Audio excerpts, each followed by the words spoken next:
नमस्ते, म चोपलाल सिलवाल। आज हामी रोल्पाको सिलिचर यात्रासँग सँगसँगै यात्रा गर्ने जमर्को गरेका छौँ। आउनुहोस् है त सबै मिलेर तपाईँ हामी यस भिडियोलाई हेरेर रोल्पाको सिलिचरसम्मको यात्रा सँगसँगै गरौँ।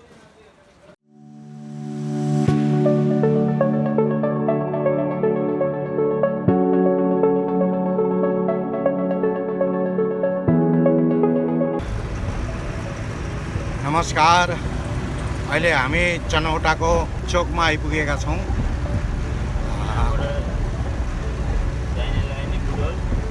यहाँबाट देब्रेतिर लागियो भने कोलपुर पुगिन्छ भने दाहिनेतर्फको बाटो गइन्छ हामी सिधै बुटोल। अहिले हामी जुन बाटोबाट छानबिन गरिरहेका छौँ, हामी अहिले कपिलवस्तुबाट आउने बाटो हो, कृष्णनगरबाट आउने। अनि यो मेन चोकबाट दाहिनेतर्फ बुटोलतिर लागिन्छ भने बायाँतिर कोलपुरतिर लागिन्छ। अहिले हामी कोलपुरतिरको बाटो अगाडि बढिराखेका छौँ। चनौटा बजार साह्रै राम्रो रमाइलो, खुब गाडीहरूको भिडभाड खुब राम्रो देखिएको छ।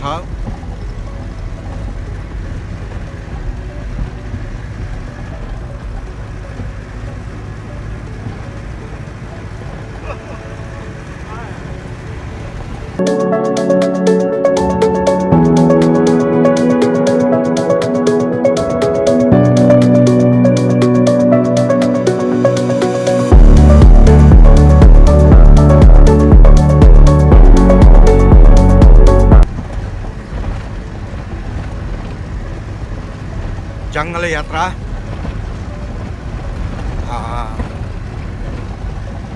यो वन्यजन्तु आरक्षणभित्र पर्दछ यो जङ्गल।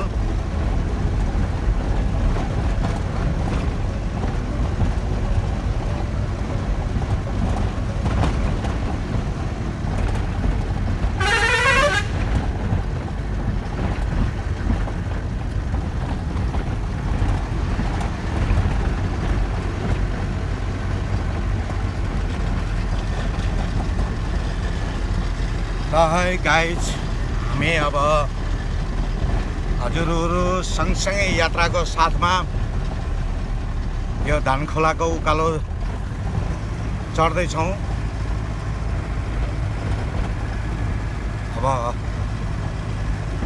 यो धानखोलाको उकालोमा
प्रवेश गरिएको छ।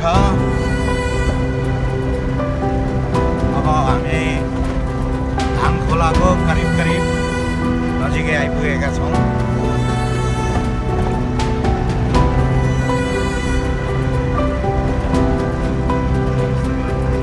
विश्वकर्मा मन्दिर देख्न सकिन्छ।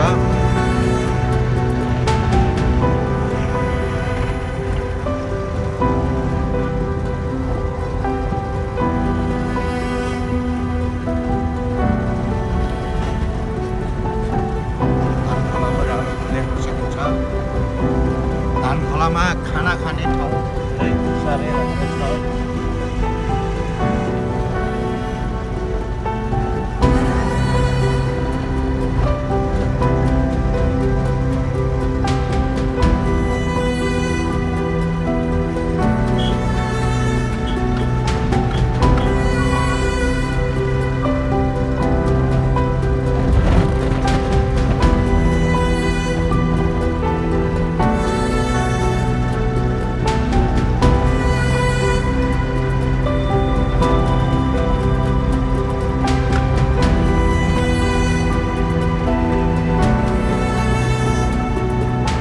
गाइज हामी राप्ती नदीको पुलमा आइपुगेका छौँ। यो हो भलुवान बजार। हामी राप्ती नदी क्रस हुँदैछौँ। अब यसपछि हामी प्युठानतर्फ लागिन्छ। यो हो भलुवान बजार। राप्ती नदी पार गर्दैछौँ।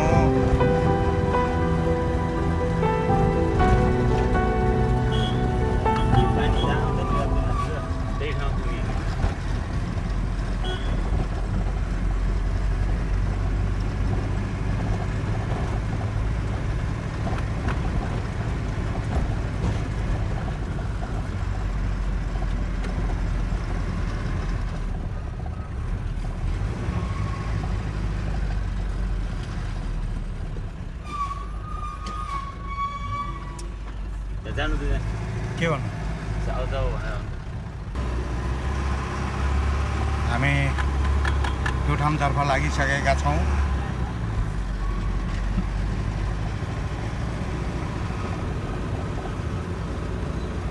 सुन्दैन किनेर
है गाइस, राप्ती नदी देख्न सकिन्छ।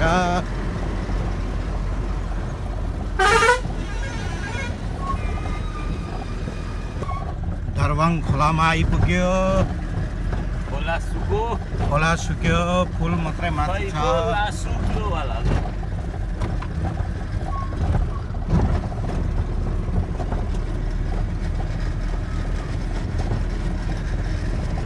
दरबाङ बजार आइयो।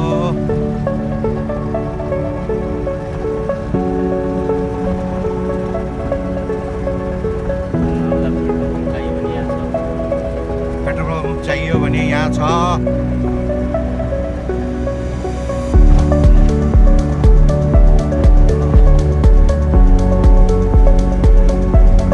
आज मौसम धेरै राम्रो छ, घाम लागिरहेको छ।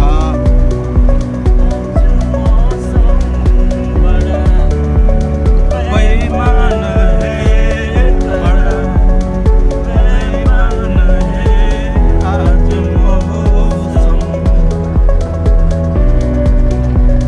यसरी गाना गाउँदै गाउँदै हामीहरू आफ्नो यात्रा सफल गर्ने आएका छौँ। आफ्नो गन्तव्यतिर पुगिरहेका छौँ।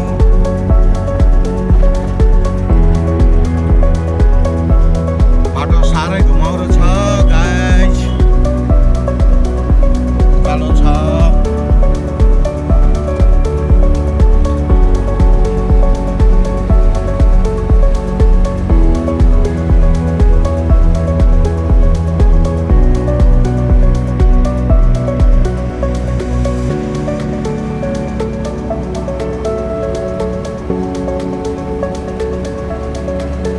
जति हिँड्यो उतै रमणीय स्थल देख्न सकिन्छ। हामीहरू यात्रा गर्दाखेरि साह्रै रमाइलो लागिरहेको छ। हजुरहरूलाई पनि यस्ता रमाइला ठाउँहरू देखाउँदै जानेछौँ भन्ने हामीलाई मनमा लागिरहेको छ।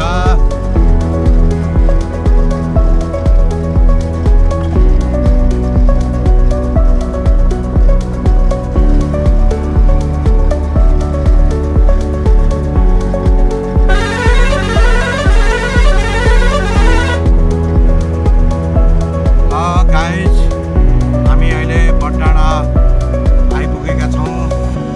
यहाँ यस ठाउँमा गाउँमा उत्पादित अदुवा, फापरको पिठो, कोदोको पिठोहरू, दालका गेडागुडीहरू, यता त्यता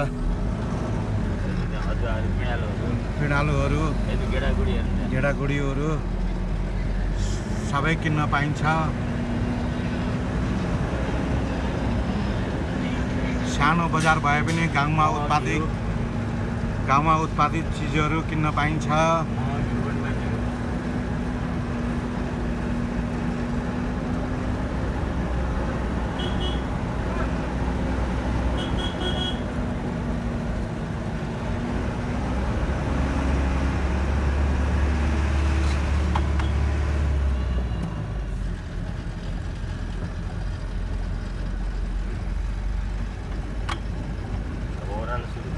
अब ओह्रालो सुरु भयो। अब केही छिनमा चकचके भन्ने ठाउँ आउँछ। हामीले पनि त्यसको देखाउने प्रयत्न गर्छौँ।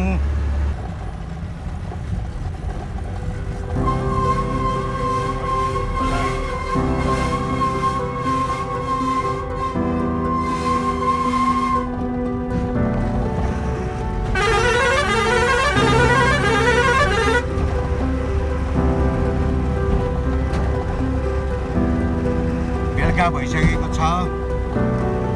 हाम्रो गन्तव्य आउन अझै बाँकी छ।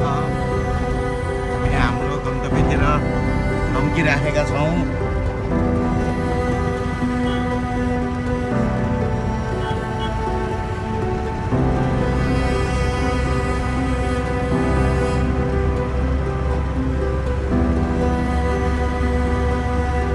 अब यहाँबाट खलङ्गा 25 किलोमिटर रहेको छ। प्युठान खलङ्गा।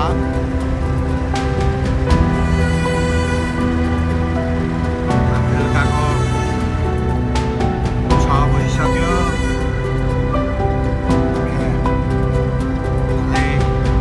हाम्रो गन्तव्यतिर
चकचक गर्ने ठाउँ चकचके भन्ने स्थानमा आइपुगेका छौँ।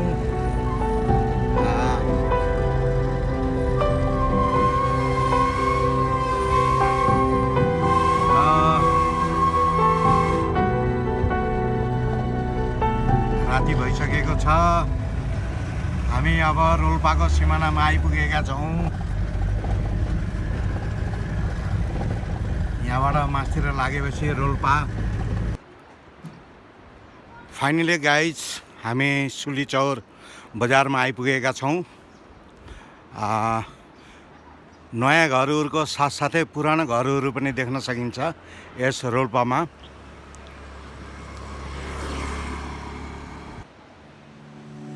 हाई गाइज हामी सुलीचौर बजार आइपुगेका छौँ। अब यस सुलीचौर बजारको चाहिँ हामीले अवलोकन गर्ने, हजुरहरूलाई पनि देखाउने जमर्को गरेका छौँ।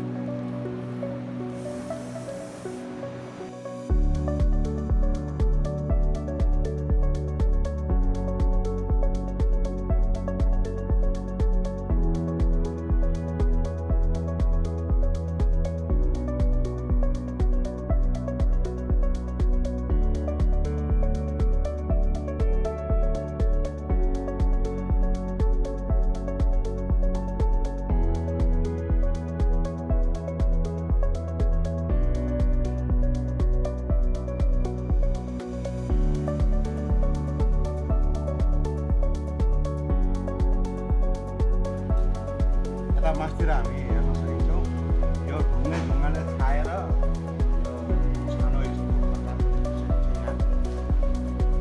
यो ढुङ्गाले छाएको घर हो।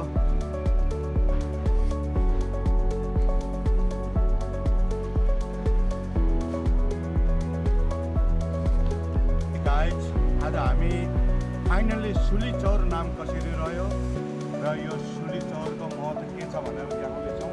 यता मेरो बायाँपट्टि यहाँ एउटा ग्राउन्ड छ। ग्राउन्ड देख्न सक्नुहुन्छ। यो ग्राउन्डभित्र एउटा मकैको सुली थियो पहिला, आज त देख्न सकिएन। यहाँ सुली भएको हुनाले ग्राउन्डभित्र त्यसपछि सुलीचौर नाम रहेको रहेछ। र यतापट्टि पहाडै पहाड देख्न सकिन्छ भने,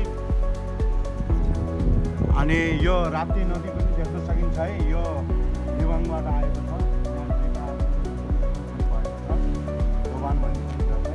अनि हो त्यहाँ पारि एउटा पहाडमा राम्रो घर देखियो। हेर्नुहोस् त त्यो घरलाई 1 2 3 4 5 6 7 8 9 10 तलाको घर। यस्तो पहाडमा पनि यति सानो जग्गामा यसरी चाहिँ नि तलदेखि माथिसम्मको उठाएर घर बनाउन सकिँदो रहेछ। तर यसरी बनाउन अलि राम्रा मेटेरियलहरू र यस्तो भूकम्प रहित बनाउनु पर्ने आवश्यक देखिन्छ।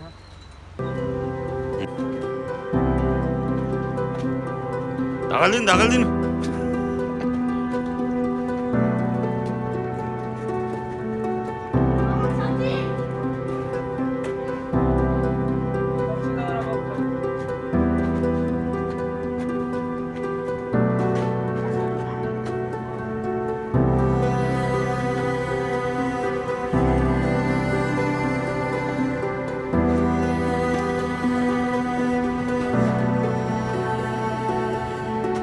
चिसो भयो कि यसलाई बाइक